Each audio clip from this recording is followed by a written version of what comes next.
에스더서가 8장으로 거의 매듭이 지어갑니다. 이 9장, 10장은 이 8장에 대한 좀 자세한 설명이라고 볼 수 있기 때문에 이 8장이 거의 내용적으로는 매듭을 짓는 장면이다 생각하시면 될 것 같습니다. 그래서 이 17절에 보면 유다인에게는 영광과 즐거움과 기쁨과 존귀함이 있고 유다인 되는 자가 많았다라고 이야기를 하면서 17절이 끝나고 있지 않습니까?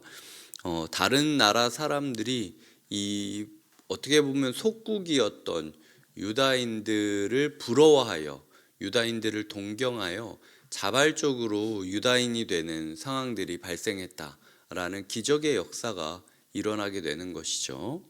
이 과정까지 어떻게 흘러가는지 한번 보도록 하겠습니다. 1절은 아하수에로 왕이 하만의 집을 그리고 에스더에게 주고 2절에 보면 하만에게서 거둔 반지를 모르드게에게 줍니다. 에스더는 모르드게에게 하만의 집을 관리하게 만드는 것을 볼 수 있습니다. 즉 이제는 모르드게와 에스더가 자신의 관계를 공개적으로 밝히면서 살아갈 수 있는 상황이 되었던 것이죠. 그럼에도 불구하고 에스더에게 고민이 있었는데 에스더와 모르드게는 회복되었지만 왕의 조서는 취소되지 않았다라는 거예요. 당시 왕이 자신의 조서를 취소하면 자기가 자기의 명령을 철회하면 왕을 신처럼 여기는 세상이었기 때문에 신이 잘못을 하고 오류가 있고 아니면 뭔가 모르는 게 있다라는 식으로 여겨져서 권위가 훼손될 수 있다라고 여겼습니다. 그래서 한 번 내린 명령은 그게 어떻든 간에 무조건 시행되게 만들었던 게 그 시대의 방식이었어요. 이 에스더는 그럼에도 불구하고 자신의 백성들을 소중히 여기는 마음으로 울며 구하며 왕에게 나가기를 청합니다. 왕이 금규를 내밀면서 에스더가 대화를 하게 되고 에스더가 이 입장에서는 사실 화도 내고 당신이 잘못한 거 아니냐 돌려내라 뭐 이렇게 이야기할 수도 있는데도 불구하고 그 이전의 모든 일들을 없는 걸로 치고 그냥 저 사람들이 아파하고 죽으면 내 마음이 너무 슬플 것 같다. 내 백성을 살려주면 안 되겠냐라고 사실은 누군가 탓을 하는 게 아니라 왕의 잘못을 탓하는 것이 아니라 그냥 이 상황 가운데 내가 느껴지는 감정을 이야기하면서 도와주면 안 되겠냐, 도와줄 사람이 당신밖에 없다라고 이야기합니다. 저는 이런 부분이 굉장히 성숙하다라고 생각하는데 대부분 관계 가운데 무슨 문제가 있고 대화를 풀어가려고 하면은 꼭 누군가를 탓하면서 우리가 시작을 하려고 그러기 때문이에요. 근데 에스더는 이런 부분에 있어서 굉장히 성숙하고 지혜로웠다라는 생각을 하게 됩니다.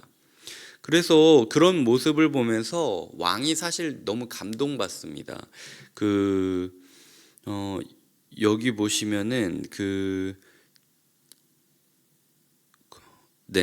아하수에로 왕이 7절에 보면 이 에스더와 모르드게에게 말하죠. 그래서 답으로 내는데 너희가 조서를 써라. 그리고 왕의 도장을 찍어라. 그러면 이것이 내 명령이라고 여겨지기보다는 하만과 너희의 정치적인 싸움이고 너희가 정치적으로 이긴 것으로 여겨지기 때문에 나의 권위와는 전혀 상관없이 너희 선에서 이 문제를 해결할 수 있다라고 사실은 뭐 아리송하지만 여튼 중재안을 줍니다. 그래서 그 중재안을 가지고 편지를 각자에게 보내는 거죠.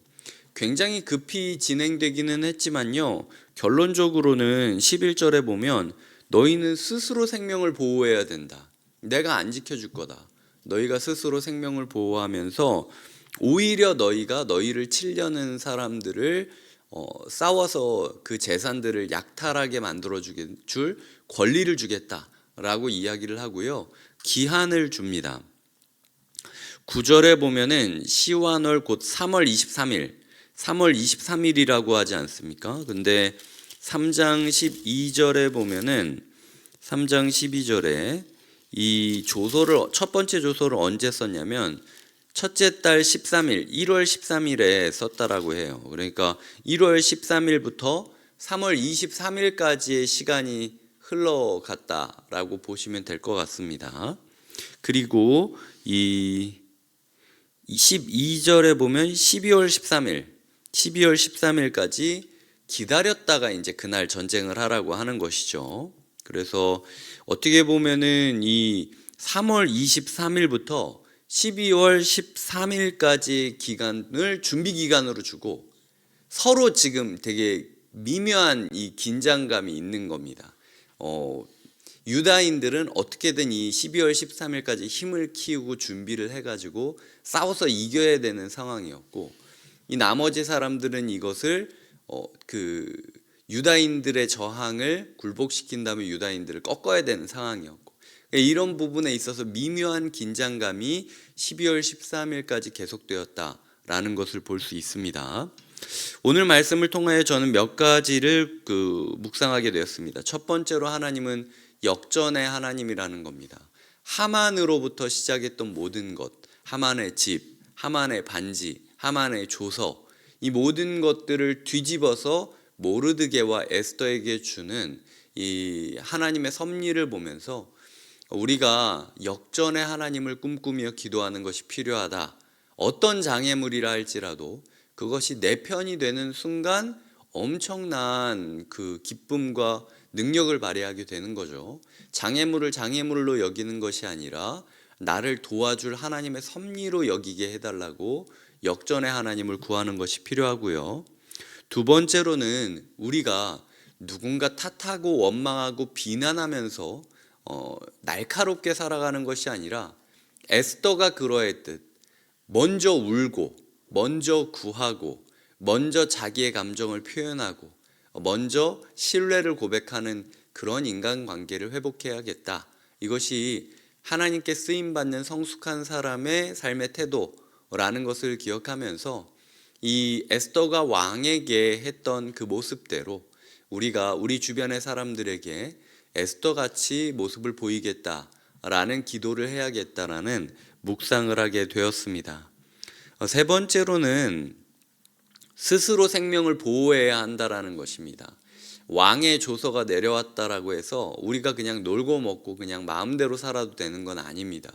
기한이 분명히 정해져 있고 그 기한까지 스스로 생명을 보호할 수 있는 역량을 키워야 했어요. 주님께서 지금 재림 전까지 우리에게 시간을 주시고 지금 우리가 살아갈 인생을 허락하시는 거는요, 내 마음대로 살라고 주시는 것이 아닙니다. 이 시간 동안 스스로 생명을 지킬 수 있는 역량을 키워야 돼요. 주님께서 주신 이 시간을 허투루 관리하지 않고 생명을 지킬 수 있는 역량을 키우는 시간으로 보내겠다라고 꿈꾸면서 기도하는 것이 필요했습니다. 네 번째로는 13절에 보면 그날에 대적에게 원수를 갚게 했다라고 이야기하지 않습니까? 원수 갚을 날이 분명히 옵니다. 아까 이야기 드렸듯 역전의 하나님께서 우리가 죽어야 된다라고 했던 그날에 오히려 우리가 원수 갚도록 도와주시는 분이신 거죠. 그 원수를 갚을 수 있도록 준비하게 해달라고 날마다 기도하면서 나아가야 될 것이고, 또한 이런 준비에 대한 소망과 기도가 16절, 17절까지 우리가 이어져야 될 것입니다. 이 유다인에게는 영광과 즐거움과 기쁨과 존귀함이 있었듯 우리가 비록 이 시대 가운데 살아가고 있지만 우리에게도 영광과 즐거움과 기쁨과 존귀함이 있는 날이 오게 해달라고 기도하시고, 그리고 우리가 베푸는 잔치와 명절 가운데 본토 백성이라 할지라도 유다인이 아닌 사람이라 할지라도 자발적으로 유다인이 되고 싶다라고 이야기할 정도로 복음의 전파가 이루어질 수 있도록 해달라고 기도하는 것이 필요하다라는 것이죠. 이 날을 꿈꾸면서 우리가 전쟁을 준비하는 하루가 되시길 주님의 이름으로 부탁드립니다. 기도하시겠습니다. 하나님 감사합니다. 주님, 구원이 공짜로 왔지만 그 구원을 이루기 위해선 우리가 스스로 생명을 지키는 것처럼 그날을 준비하는 준비 과정이 필요함을 깨닫게 됩니다. 모든 것을 갚아주실 역전의 하나님께서 원수 갚을 날을 주셨사오니 하나님, 그날이 오기까지 우리가 함께 힘을 모아서 최선을 다해 역량을 키우게 하여 주시옵소서. 언젠가 우리 또한 영광과 즐거움과 기쁨과 존귀함으로 잔치를 열게 될 것이고 그 잔치로 말미암아 돌아오게 될 사람들이 있을 것을 소망합니다. 하나님, 우리가 잔치를 준비하게 하여 주시옵소서. 예수님의 이름으로 기도드립니다. 아멘.